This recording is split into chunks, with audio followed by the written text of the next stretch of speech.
ഒരുപാട് ആൾക്കാർ എന്നോട് ചോദിക്കുന്ന ചോദ്യമാണ് MBBS കഴിയുന്ന ഒരു ഡോക്ടർക്ക് എന്താണ് നമ്മുടെ നാട്ടിൽ സാലറി കിട്ടുക എന്നുള്ളത്.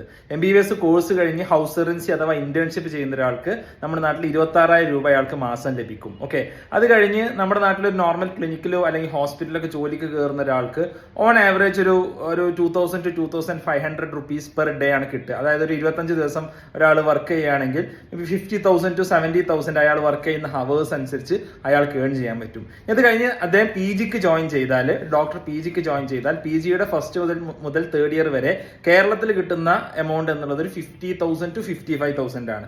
ഓക്കെ, അത് മറ്റ് സ്റ്റേറ്റ്സിലൊക്കെ വേരി ചെയ്യും. ഇപ്പോൾ ഡൽഹി പോലത്തെ സ്ഥലത്തൊക്കെ 90,000 വരെയൊക്കെ കിട്ടും. എന്നാൽ ആന്ധ്ര പോലത്തെ സ്റ്റേറ്റ്സിൽ 40,000 ഒക്കെ കിട്ടുള്ളൂ. അത് കഴിഞ്ഞ് സീനിയർ റെസിഡന്റ് ആകുമ്പോൾ 75,000 അറൗണ്ട് ആണ് ഇപ്പോൾ കിട്ടുക.